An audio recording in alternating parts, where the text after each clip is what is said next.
Pendant plus d'un demi-siècle, l'humanité a tourné en rond. Des stations, des satellites, des records, mais jamais ce pas de géant.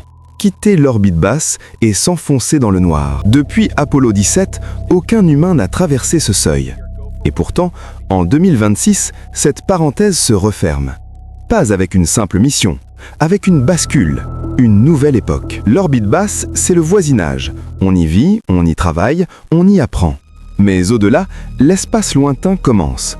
Radiation, solitude, communication plus lente, secours impossible. C'est là que les missions se transforment en épreuves. Et c'est précisément là que l'histoire recommence à s'écrire. Puis une entreprise a imposé une obsession. Réutiliser, répéter, accélérer. Faire de l'accès à l'espace une industrie, pas un événement rare. Chaque booster qui revient debout n'est pas qu'un spectacle, c'est un coup qui s'effondre et un rythme qui grimpe. Et quand le rythme grimpe, les ambitions explosent. Avant d'aller loin, il faut réapprendre à sortir. Polaris Dawn, mission privée, a marqué une étape rare. Tester plus haut, plus audacieux et réaliser une sortie extravéhiculaire commerciale. Ce n'était pas la Lune, mais c'était un message. La prochaine génération d'exploration ne dépend plus d'un seul acteur. Elle se construit à plusieurs mains, publiques et privées. Et parfois, l'histoire fait un raccourci. La frontière entre mission privée et programme national devient plus floue. Les mêmes visages, les mêmes technologies, les mêmes objectifs. Réduire le risque, pousser la portée, ouvrir la voie.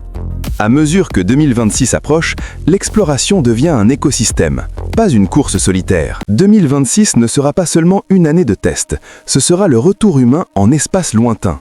Une mission de 10 jours autour de la Lune, prête à repousser la distance maximale jamais atteinte par des humains.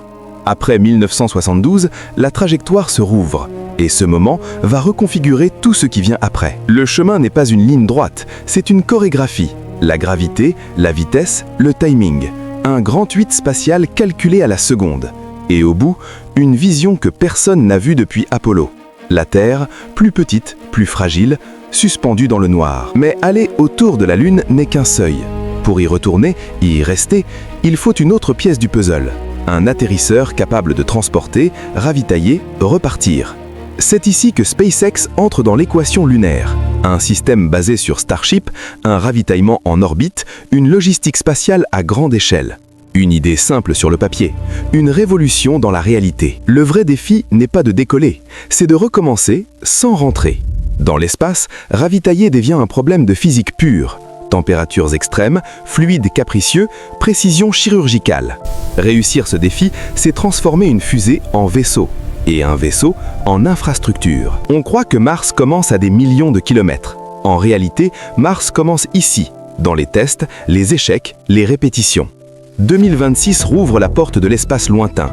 Polaris Dawn a prouvé l'audace privée, les missions lunaires valident le chemin. Et derrière, une idée grandit. Faire de l'exploration un rythme, pas une exception.